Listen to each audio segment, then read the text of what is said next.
Here we can see your camera, we can see, oh, they're live. Okay. Hello, everybody, all the people everywhere in the world. Sorry, 2 minutes late. I was having a little technical difficulties, and here I am. So hopefully we are streaming onto the places that we should be streaming onto. I have no idea. Either way, we're recording this, and I'm going to try to keep it short and sweet because I promised that I would. So we are going to be talking today about how to know if it's the right time to delegate for understanding the value of your time, and then how to know what might be holding you back in your business. And so I don't know if that's the actual one. I might have put the wrong slide in there, but let me get started. So here we are. So a little bit about me. I am a lady of business, as I say. I've been in all sorts of places in the business world. I had a couple window cleaning companies. I had a coffee shop.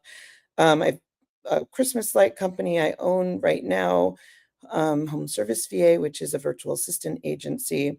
And we are very AI forward. I'm actually giving this webinar from my hotel room because I'm at a AI conference. So we really try to be up on the things that are going to help our clients and our virtual assistants keep clients at the forefront of what's going on. And I say this as somebody who's not a techie. I just like to say about AI that it's creative conversations with the robot. You just have to know how to do it right. And that's what we teach people. So what does all this mean? About 4 years ago, I started working, or we started, Home Service VA. We've worked with hundreds of clients since then. But one of the things that I'm really good at, I'm very purpose driven. And so I love people and I love helping people. And I love educating people about virtual assistants. In our company, we're really clear on and focused on, please hold, focused on making sure that we are helping people to be purpose driven. Please hold. Hi. Oh, it's okay. No, not today. Thank you. This is how we live, you guys. So anyway, so I'm still good, right?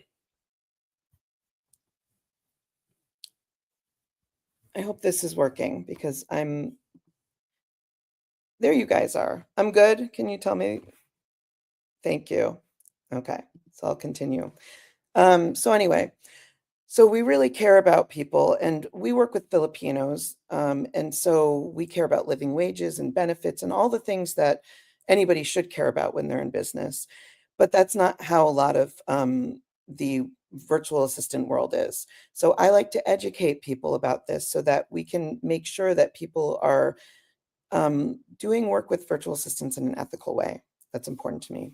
So, how did I get started on this journey of virtual assistants to begin with? Well, long, long ago, when I had my other companies, when I was about 30, I was diagnosed with attention deficit disorder. I also have dyslexia.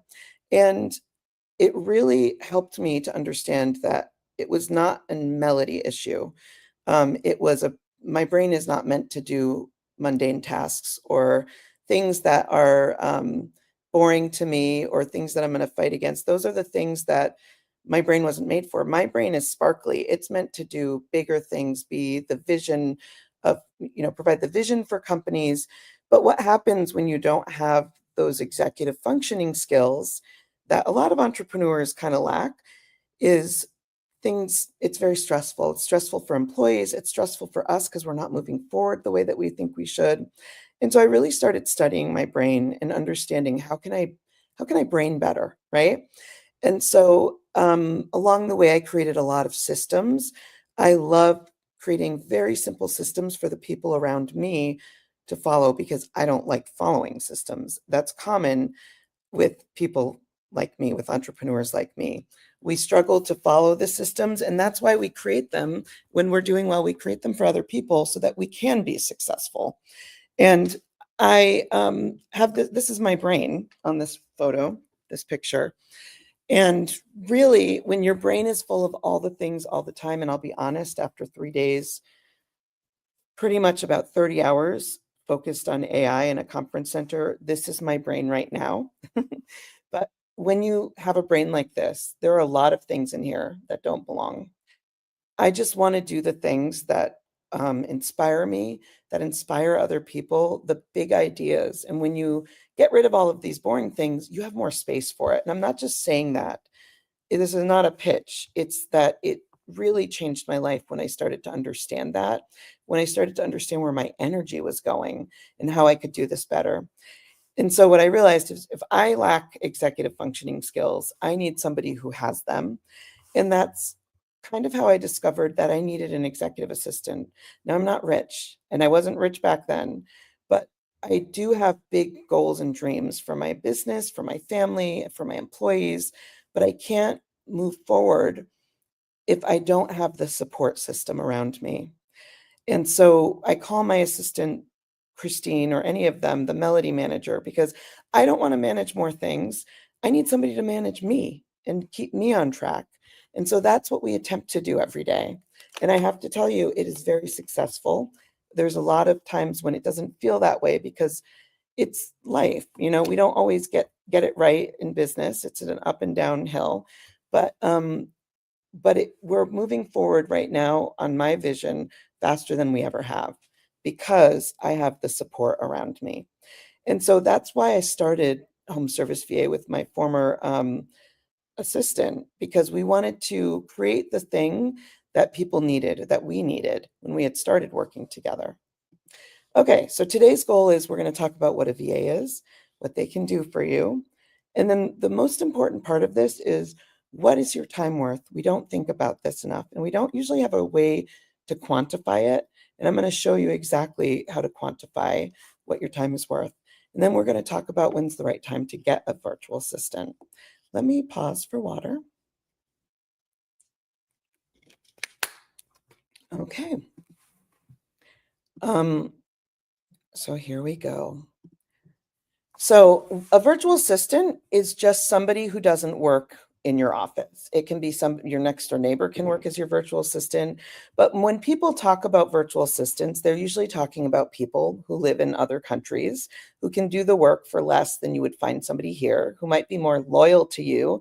Like I like to say that Americans have discovered their passions since COVID. They don't want to work the same way that Gen X was trained to work. Like I'm a recovering workaholic. I was trained like you work hard and eventually you get to retire and die. And I never thought about the bigger picture for my life because it was just so ingrained.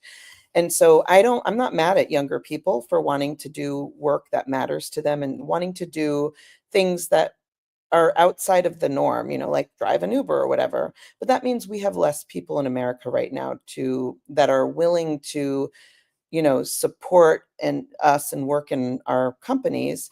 So that's why a lot of people go virtual into other countries like the Philippines. The Philippines is popular because in the Philippines, they speak American English. They don't learn British English. And they can have very neutral accents. It feels very much like you're working with an American, except there's a lot of cultural things that there's always going to be intercultural things. And that's kind of what we focus on in our company, is making sure that we train people to understand each other better, because it always comes down to communication. And the other thing about a virtual assistant is the reason I got one is not only for needing that support, but I did have office managers. But because of how I am, I actually found working virtually with somebody is much easier for me because it allows me to focus. When it's the right person, I bet you it would be the same. But when for instance, I'm in a hotel room, there's no laundry around me because I work from home to get in my brain, or I don't have to pick up a kid or anything. So sometimes, when I was in an office, people would always be coming to me for solutions and answers, and we would get stuck on things that were urgent but not important. And so what we've done is we've really tried to systemize how we view things, as we do the things that are important and focus on those and not just urgent. I went kind of on a thing, but so there are different kinds of virtual assistants. Oh, one more thing about it that I haven't added to this, and Christine, can you please add this? We're going to add this slide in the future. I need to talk about AI, because a lot of AI right now, a lot of what's going to be coming in this year, people are talking about, and already they talk about it, like your phone is going to be your virtual assistant. But I want to differentiate. Like in our company, we don't say virtual assistant anymore. We say virtual collaborator. We're not trying to just hire doers to work for people. We want people who are going to be like a member of a team and who are going to help us to, we're on the same path and they're collaborating with us. And so I really want to differentiate that, because as we move forward right now, the language is going to be confusing. It already is for a lot of people. So that being said, there's general VAs. That's what most businesses would have. People who might have, like, I don't know, we work with a lot of home service companies, but we've worked with coaches and all sorts of other businesses, but they tend to do the back end admin work.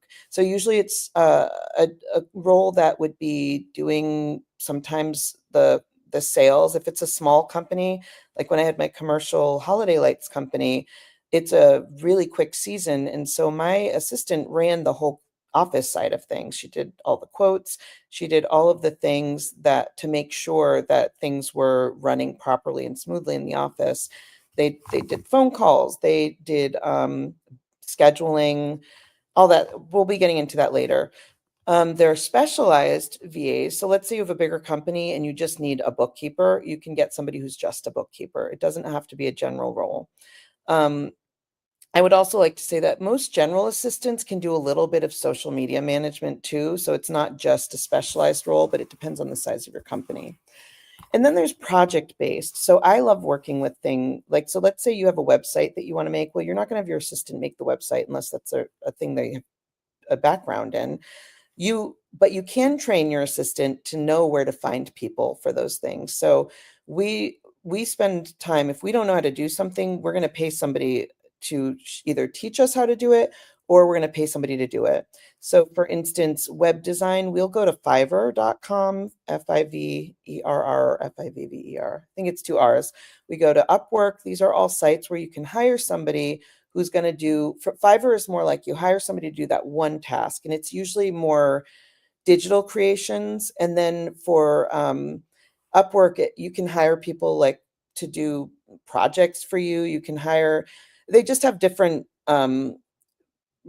They have different strengths and weaknesses, but you can find people who are going to be specialized in one thing, which is the best way to do these kinds of projects usually.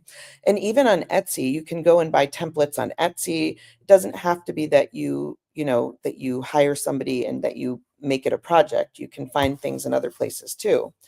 And then there's my favorite role, the melody manager, the executive assistant.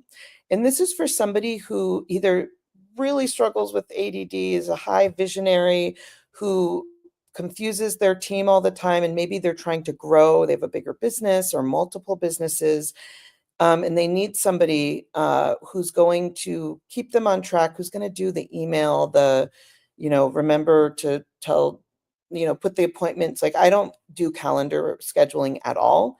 I try never to go into my inbox. And I will tell you, I'm not a magic human. I used to be addicted to my inbox. I'm an all or nothing person. So the way that we train clients and assistants, we really want to understand who they are, and then we try to make something work for them, if that makes sense. So if you're somebody who's a control freak, you really shouldn't be, you should probably be more all out, because otherwise you're going to nitpick every single thing. And that is how I'm also recovering micromanager at all times, because if I see something, I'm always improving on it. But that can be really stressful for your team. So it's also something where if you get a lot of people coming to you personally, like let's say you're a business coach or you're somebody else, I'm not sure, or you're just a business owner, but you're the face of the company, or clients come to you, they can act as your communication buffer, especially if you're a giver. I'm a giver. I want to give everything away. And so one of Christine's roles in my life is to make sure that I am not just giving things to people, that she can kind of remind me of that, and also be a protective layer between me and a person. Because when I am in charge of a conversation on Messenger, for instance, it stresses me out because I might forget. I'm always doing a lot of things, or I might be hyper focusing on a project or something, but I might forget to get back to somebody. I don't want to ever, like, that's a stressful thing for me, and I don't want to carry that. But it also allows her to kind of vet people for me, and make sure that things happen in a timely manner. Because she can do a lot of the things that people are asking. Like if somebody wants an appointment for me, she can send them my schedule, like all that kind of stuff.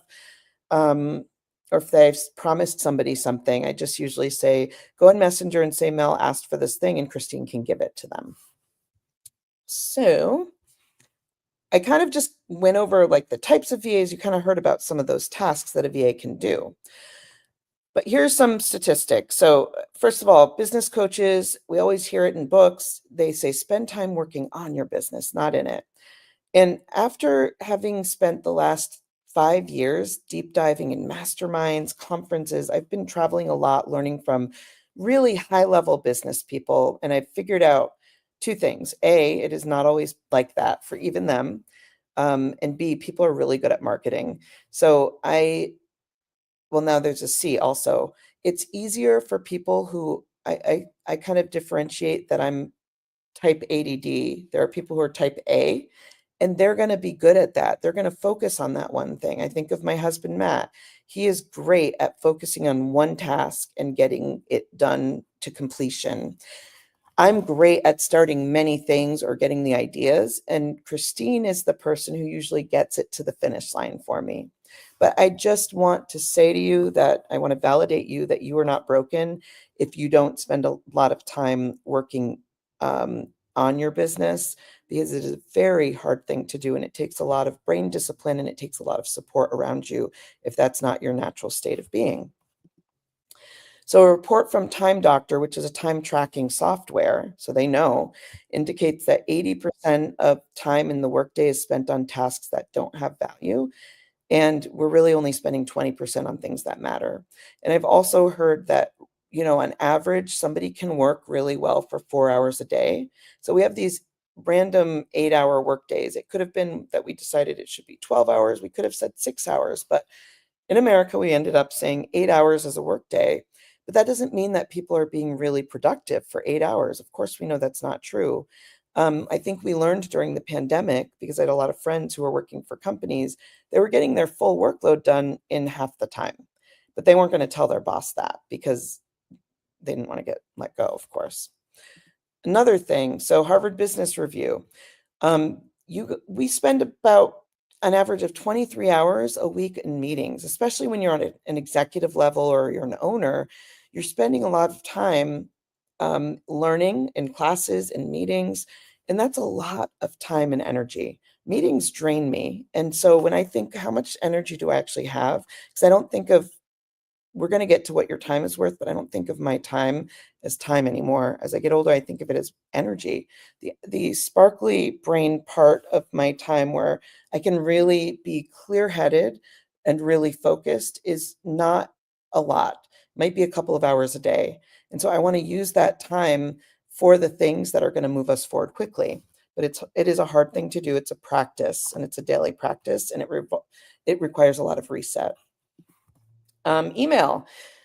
Who lives in their inbox? We might think we're going in just to check. I used to be addicted to email. My phone would ding, I would go look, and then I would respond, and then I would be, seeing other things that came in. It's taking your attention away from the focus that you should have as a business owner, as an executive. So we spend 28% of our workday on email, 2.6 hours, reading, responding, thinking about how to respond. And now with not ChatGPT, but AI, it's gotten a lot easier for us to learn how to respond quickly to things. But that doesn't mean that most people are using that. And so it does still take a lot of time. Sometimes we have those things that sit in our inbox for weeks. I still have that trouble sometimes because it just becomes invisible, right? And it's something that I'm resistant to doing, whatever the task is or whatever people are asking for. And so what we have to be mindful of is those things have to, if they sit in the email inbox too long, they have to go up to the top or they're not important. So I don't want to be in my inbox. And so literally Christine does all my email management. I don't, but she doesn't pretend she's me. If I answer my email, it's Melody. If she's answering my email, it's Christine. So I just want you guys to know I'm very transparent about how I am using an assistant and also how I use AI, because I think trust is so important. And when I found out that people had executive or virtual assistants, it made me start to think, is this the person or is this the assistant? And you lose a little trust. And I never want people to have that happen with me. And so we also talk to our clients about that. So here are some common tasks that you can delegate. And, anything with CRM, any data entry, a lot of times people think of a virtual assistant as taking over the most mundane tasks. But I want to tell you that most assistants are really, really smart people. They have college degrees. They're usually smarter than us. But in the Philippines, for instance, it's one of the most coveted positions that you can have because you're well paid and you can work from home. You don't have to drive through traffic for an hour and a half to get to your job, to sit there and then go home and never see your family. So people can work from home and make more than they would at an office job. It's something that people want to do, but they also are still human. They want to be learning. They want to be growing. And so if we just stick them with like data entry, you're underutilizing your assistant. It's really frustrating. And that's why I created the system in our company the way we did, because I need people to open their minds if they are ready to release the tasks to an assistant. And we have a whole method where we teach people how to be transparently accountable so that they don't have to become accidental micromanagers. There's just a lot that goes into it. So that was just email. But just, they can help you financially. They can help you pay bills. They can, one of my assistants does all of our QuickBooks, our reconciling. She does the payroll. She helps with paying I said bills. She even helped me with a personal project with going through some data I needed. So they can help with social management, especially with social media management, especially with AI now. People use it very badly. You actually do have to train AI. You do have to iterate continuously and you have to hone your voice. And the deeper you go into that, the better the voice gets for your company, for you. But they can do that. And we train VAs to do that. Like any new VA is going to learn AI, and we're really going to dive even deeper into it this year, because I'm really trying to create an AI empowered workforce, because that's where it's going, and I want to stay ahead. And I know that most people do, but getting there is overwhelming. So we have recruitment VAs. They can help with operations. They can help with sales. One of my things was I had people helping doing sales for me, and she was great. And one of the reasons I did that was because I wanted people to see what an actual virtual assistant looked like, talked like, having like a real conversation, and showing she was a great salesperson, because we don't sell, we educate. But like there's so many things they can do. And my favorite, of course, is an executive assistant. There's so many tasks that you're limited only by what your person can do. But I do want to say, before I move on, a VA can do almost anything if they're curious and growth minded. They can learn it, but they can't do everything, just like you can't do everything. The benefits, of course, they're very cost effective. You're not paying taxes. They're actually tax deductible because of a tax treaty. Well, for the Philippines and the United States, that's a definite thing. Other countries as well, but they're a deduction, and they're seen as an independent contractor. You have a global access to talent now, and your productivity is greatly increased. So this is the most fun part of this. I'm going to go over it quickly. If you want my worksheet on how to figure this out, this is just a mind exercise right now, because I want you to think about time differently. When I started, somebody showed me a chart I'm going to show you towards the end. It blew my mind and it changed the way I thought. And then I created this, I call it the equation of delegation. But hold on, I'm going to get a glass of water into my mouth. not a glass. You know what I mean?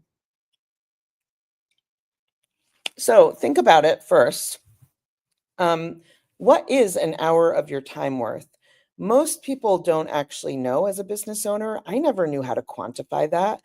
I just knew that it should be worth more than what like I had a service company, so I knew what we charged our clients per hour, like what I wanted our technicians to bring in on a job per hour.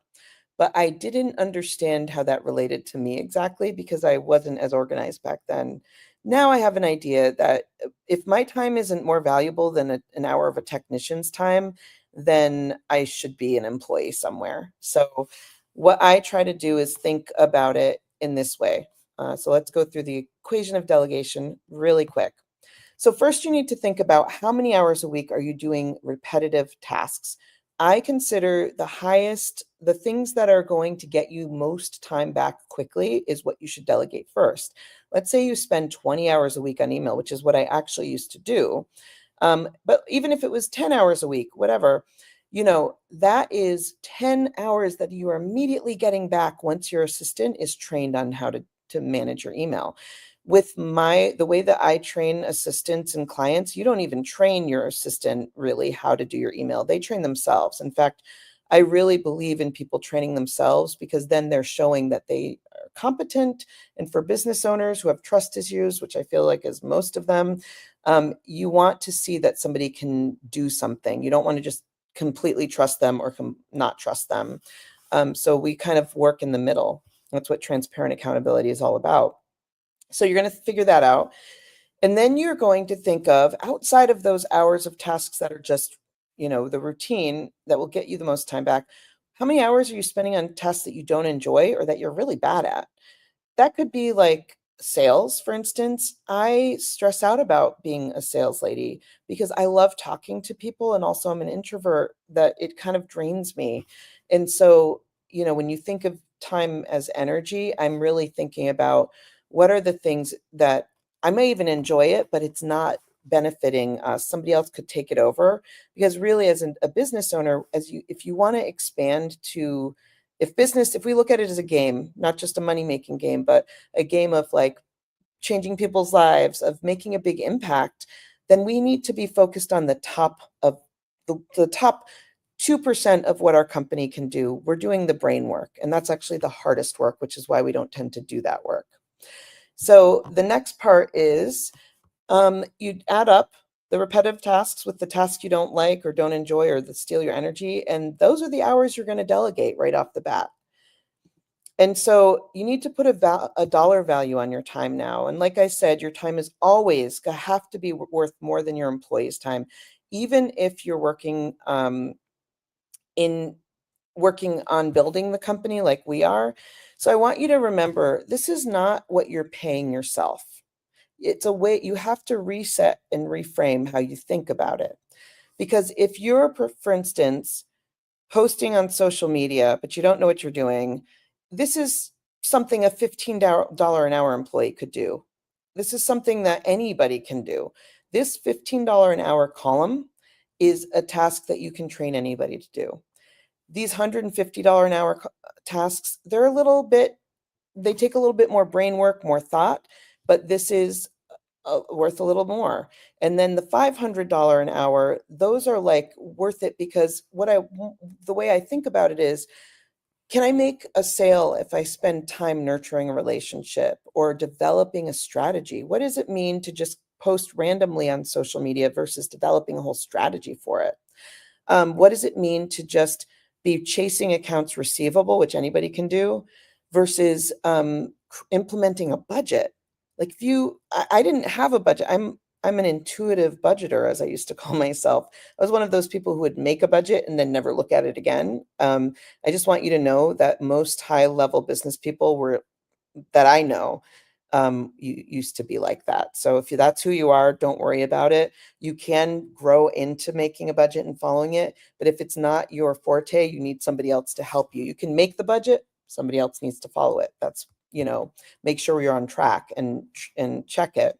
Systems, anybody can follow a system, most anybody. Anybody could document a system if they're doing the system, if you teach them how. it takes more thought to improve a system, right? And then to create more new systems or to automate or to create workflows. That's high level stuff, because think about it. If it saves your employee, 30 minutes a day on a task that they were doing that could have been automated, and you took an hour to do that, what is the ROI, or the return on the investment of your time, over a year? When your employee is getting 30 minutes of their time back a day, and multiply that by all the things that you could be looking at. So I think of it as this. Do I want to be living in the $15 an hour column, or do I want to be living in the $10,000 an hour column? And I say 1,000 to 10,000. These numbers are made up and they don't matter. It's just a way to think of it differently. And I promise you it works, because when I started thinking of things differently, started looking at the things I was doing differently, and now I've trained myself to look at the highest value tasks. So in my company, I'm trying to work on only doing strategic relationship building on the higher level. I'm looking at the podcast that we're doing, building the Business Misfits group, because what I realized is I connect with people really well who are my people. But if I'm traveling all year at various events, especially in home service, those weren't really it wasn't a place that I could be easily successful, because I don't I'm not a marketer. I'm not going to, we're really good at the thing we do, and we're not always good at talking about the thing we do, if that makes sense. And I'm a giver, so it's like I want to make sure that I can give to the most amount of people. So a podcast is a way of giving to the most amount of people. I'm writing a book. So first of all, I've wanted a podcast for so long, a decade, and I only implemented this year. And it's because Christine, my assistant, was able to help me do that. And we hired a producer. That was key also. Thank you, Shauna. I could not have done that without her as well. But that didn't happen for 9 years. And then I just put it together and made it a priority and got rid of all of these lower level things. And suddenly it happened. I'm writing a book. I've written most of a book already. That would never have happened if I didn't have this brain space to think it out.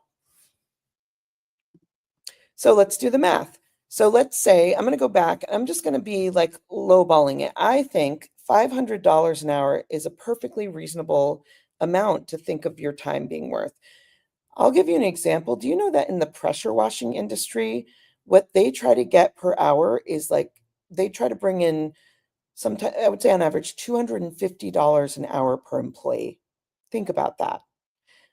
So your time has to be way more than that. Let's say you have a house cleaning business and you want your technicians to bring in $50 per hour. I would go and think of yourself as having a pressure washing business for this thing, because they're both doing labor. And just because one is more expensive than the other, it's about the thing that they're doing. It should always be way more to be at your brain should be thinking of those higher level tasks. So the math is, let's say $500. Well, no, I'm going to go to the math page. I don't have to think about it. So let's say we have 30 hours that we can delegate, $500 per hour. Your time is going to be $15,000 of missed opportunity. Now, I call it that because what if you had spent time strategically sending a gift or figuring out a way that you wanted to connect with some group? You sent them a gift, you called you had a meeting with the president, you really engaged in them, and they brought you in and you got 10 customers, and that was $15,000. Was that worth your time if you were able to do just like an hour or two? Of course it was. So that's how I think about it. But what if you're just doing email and phone calls all week? Is that worth that? No, you're wasting opportunity. So your VA's time, if it could be $5 an hour, it could be $15 an hour. I'm just using this as an example. That's only $450 a week. That's your investment, because it's not a cost, it is an investment. So is it worth $15 to buy back an hour of your time when you're valuing your time at minimum $500 an hour? Of course it is. It's a no-brainer. And if you look at the ROI on that, it's 3,200%. For every dollar that you're investing in that, having that assistant, you're getting $32 of opportunity back, opportunity time. And I like to always say at the end of this, what are you getting with your stocks in the stock market? Are you getting a 3,200% return? No, of course not. So invest in yourself. That's the main point. Invest in your business. So how do you know though if you're ready to do that? Because remember when I talked about at the beginning the types of VAs? Well, you might be ready to have a VA who only does projects for you. You might be ready to have somebody who works part-time. We only do full-time in our company because we want focused relationships. But if you spend most of your time focused on admin tasks, if you procrastinate, if your business is stressful every single day, if you need a buffer between you and your customers, this is a big one. I used to give money away. I used to meet somebody, and I still do. My natural instinct is, wow, I like them so much. I'm going to give them a deal because they're so nice and they're my best friend now. Best friend deal. Why? They were willing to pay the higher price and you deserve that money. Talking to myself too. Well, that doesn't happen anymore when Christine or sales are handing out the proposals to people. If I'm not in charge of that. And I made so much money back when I got an office manager because she didn't care about friendship. She cared about just getting the invoice out and making sure it was accurate. And the biggest one for me is entrepreneurs are workaholics by nature. We think, eat, sleep, business. And we're always fighting the thing inside of us because we also know we have to spend time with our families and we have husbands. And I would say men a lot of times have this thing of, I do it for the family. They don't. You don't do it for your family. Nobody asked you to do that. 99% of the time, I feel like I am on the other side as a wife, but also as a business owner. I see both sides, and I see a lot of guys, a lot of wives who are like, he's such a workaholic, and they resent it. My family resents it if I'm working all the time.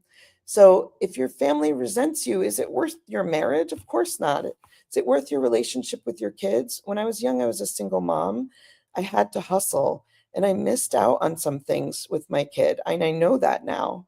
And so I've tried to make my relationship, I mean, I have a good relationship with both my kids, but I'm very aware of it. And you're always going to have that regret. I mean, look at any older, wiser person, that's what they talk about. So, how do you know if your team or your company is ready?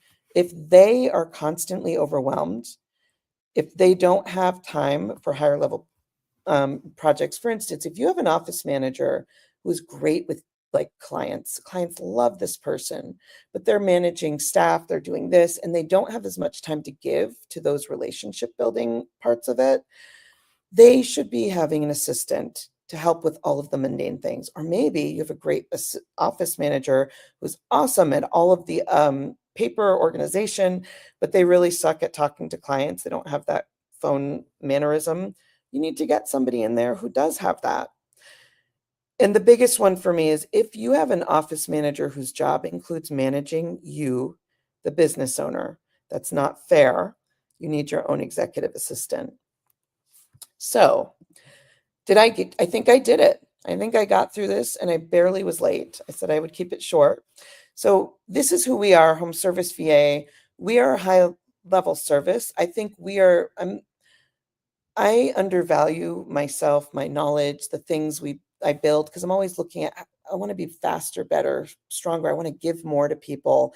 I can tell you with in all honesty, we are the best at what we do because no matter what happens, we always care. We always go as far as we can for a client and for their assistant.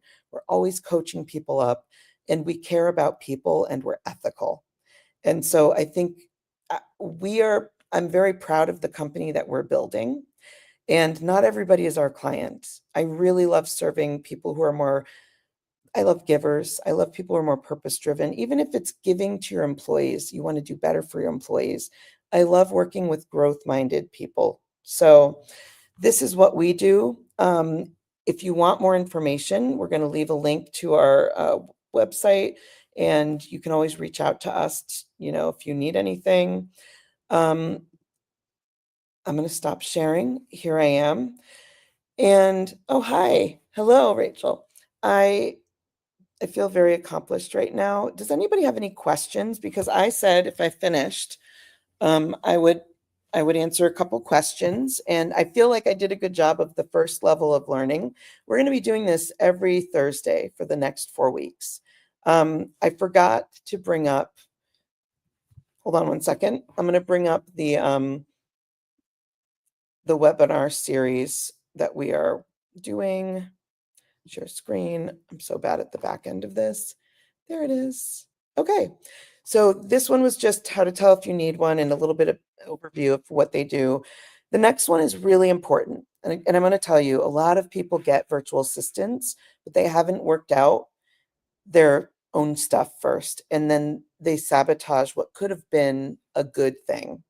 I've worked with hundreds of clients and I've seen it over and over again. And so we're going to talk about the fears. And you might not think of them as fears.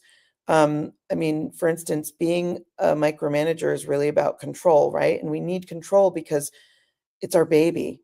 And so I'm going to talk about all that and how I got over it because I had and lived in every single one of these fears. And then we're going to talk about kind of how to start working with a virtual assistant, what it takes to find one and to move forward with them, to train them well, and then how to build a long-term, successful, trusting relationship with somebody. Some of this is psychology, really. And I'll be honest, I'm teaching something, but I understand that if you don't work on your brain, on your mind, the chances of us being able to successfully support you with somebody and without a lot of issues is not going to be good. So that's why being growth minded is so important. So that's it, I guess. If there's no questions, I am spending the rest of my whole day getting all my notes together, putting them into my chatbot, and then having it help me figure out what's most important. Because with my sparkly brain, everything right now that I learned is equally important and urgent to me. So I need unbiased help to help me figure that out.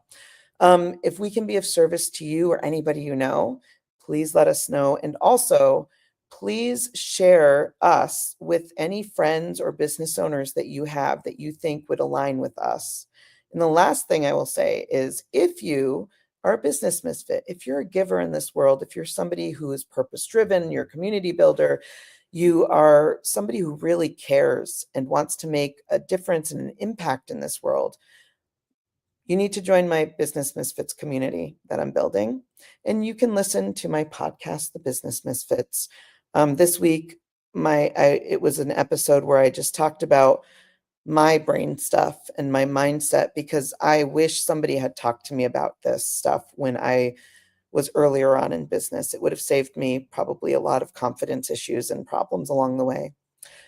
Thank you, Melody Edwards. I appreciate it. You're making me look good.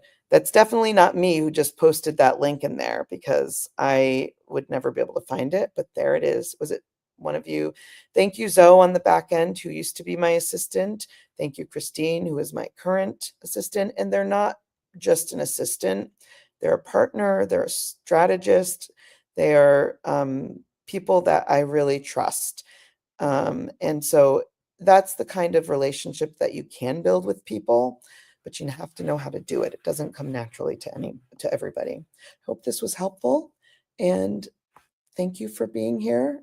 I will see you in the future, which is next week, Thursday, 2 p.m. Eastern. Bye.